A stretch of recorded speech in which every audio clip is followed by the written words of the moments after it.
Love plus suffering equals redemption. സ്നേഹം plus സഹനം സമ രക്ഷ. മിശിഹായിൽ ഏറെ ബഹുമാനപ്പെട്ട പ്രിയ മാതാപിതാക്കളെ, യുവതയുവാക്കളെ, പ്രിയ കുഞ്ഞുമക്കളെ, ക്രിസ്തുനാഥൻ്റെ പാടുപീടുകളെക്കുറിച്ച് വിഷമിക്കുന്ന നമ്മളെ സംബന്ധിച്ച് ഇന്നേ ദിവസം ദുഃഖവെള്ളി. എന്നാൽ പുത്രനായ യേശു തമ്പുരാൻ നമുക്ക് വേണ്ടി പാടുപീടുകൾ സഹിച്ച് നമ്മെ രക്ഷിച്ച കാര്യം ആലോചിക്കുമ്പോൾ ഇന്നേ ദിവസം നമുക്ക് ഗുഡ് ഫ്രൈഡേ ആയി മാറുന്നു. ഇക്വേഷൻസിൻ്റെ കാലഘട്ടത്തിൽ ജീവിക്കുന്ന നമ്മെ സംബന്ധിച്ച് കുരിശും നമുക്ക് മനോഹരമായ ഒരു ഇക്വേഷൻ നൽകുന്നുണ്ട്. സ്നേഹം പ്ലസ് സഹനം സമം രക്ഷ. Love plus suffering equals redemption. ക്രിസ്തീയ ജീവിതത്തിൽ നമുക്ക് സഹനങ്ങളുണ്ടാകുക ഏറെ നിസ്സാരമായൊരു കാര്യമായിരിക്കാം. എന്നാൽ ആ സഹനങ്ങൾ നാം എപ്രകാരം സ്വീകരിക്കണം എന്നുള്ളതാണ് ഇന്നേ ദിവസം ദുഃഖവെള്ളിയിൽ നാം വിചിന്തനം ചെയ്യുക. നമുക്കറിയാം, സ്നേഹത്തോടെയുള്ള ഓരോ സഹനത്തിനും വലിയ സന്തോഷവും അതുപോലെ തന്നെ വലിയ വിലയുമുണ്ട്.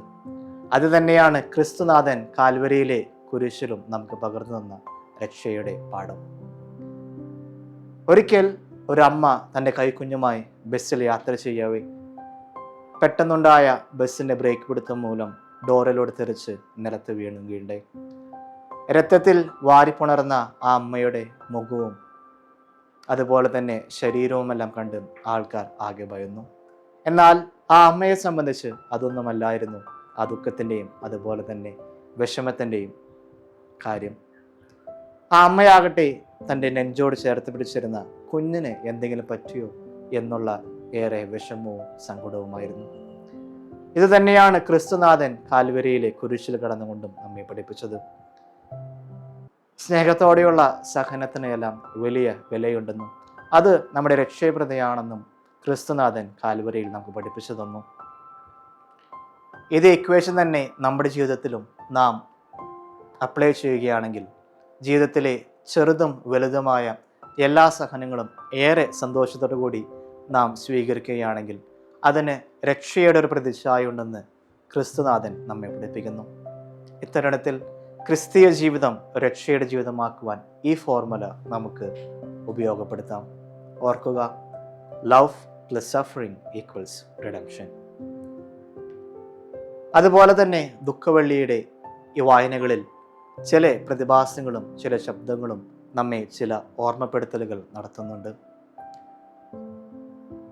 ക്രിസ്തുനാഥൻ വിചാരണയുടെ സമയത്ത് ഉള്ളുനൊന്ത് ആരെങ്കിലുമൊക്കെ ആശ്വസിപ്പിക്കുവാൻ വരുമെന്ന് ചിന്തിച്ചുകൊണ്ട് വിഷമിക്കുന്ന ആ സമയത്ത് സേവകരോടൊപ്പം ഇരുന്ന് തീ കാഞ്ഞ് സ്വന്തം ശരീരത്തെ സംരക്ഷിക്കുന്ന പത്രോസിനെ നോക്കി ആ വഴി പോയ പരിചാരക പ്രകാരം പറയുന്നുണ്ട്: അല്ലയോ പത്രോസ്, നീ ഇവിടെ ഇരുന്ന് നിന്റെ കാര്യം മാത്രം ചിന്തിക്കുകയാണോ? നിന്റെ ഗുരുനാഥൻ ഉള്ളിലിരുന്നു കൊണ്ട് നിന്നെ കാത്തിരുന്ന് ഒരു ആശ്വാസവാക്കിനായും ഒരു ആശ്വാസ സമീപനത്തിനുമായി കാത്തിരിക്കുന്നു. എന്നാൽ ആ സമയം പത്രോസ് തൻ്റെ കാര്യം മാത്രം ആലോചിച്ചുകൊണ്ട് ആ മനുഷ്യനെ ഞാൻ അറിയുന്നില്ല എന്ന് തള്ളി പറയുന്നു.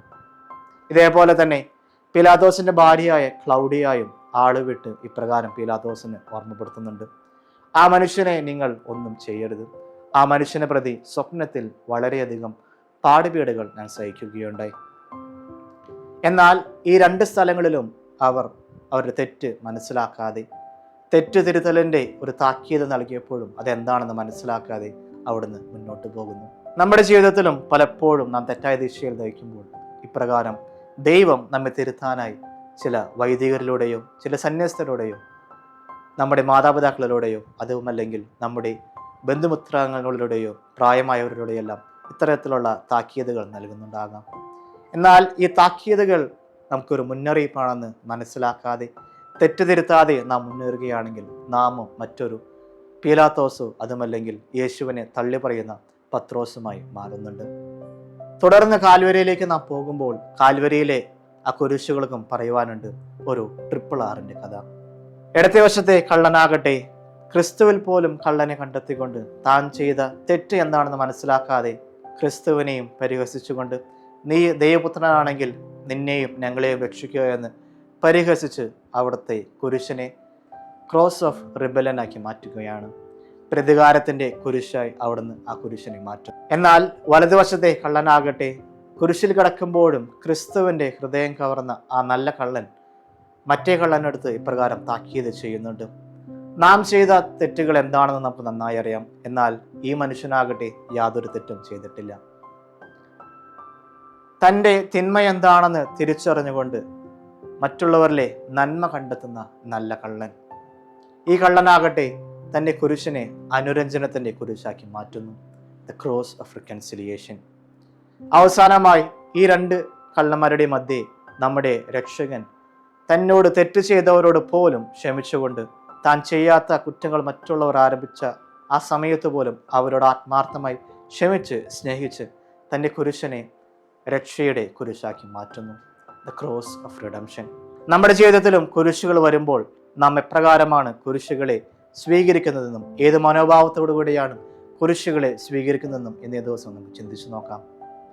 ക്രിസ്തുവിനെ പോലെ കുരിശുകൾ വരുമ്പോൾ, സഹനങ്ങൾ വരുമ്പോൾ ഏറെ സ്നേഹത്തോടെ സ്വീകരിച്ചുകൊണ്ട് അവ രക്ഷയുടെ കുരിശാക്കുവാൻ നമുക്ക് സാധിക്കുന്നുണ്ടോ? അത്രയും നമുക്ക് സാധിച്ചില്ലെങ്കിലും ആ നല്ല കള്ളനെ പോലെ നമ്മിലെ തിന്മ എന്താണെന്ന് മനസ്സിലാക്കി മറ്റുള്ളവരുടെ നന്മ കണ്ടെത്തിക്കൊണ്ട് അനുരഞ്ജനത്തിൻ്റെ കുരിശാക്കുവാൻ നമുക്ക് സാധിക്കുന്നുണ്ടോ എന്ന് ചിന്തിച്ചു നോക്കാം. അവസാനമായി പ്രിയ സഹോദരി സഹോദരങ്ങളെ ഓർക്കുക, love plus suffering equals redemption. സ്നേഹം പ്ലസ് സഹനം സമം രക്ഷ.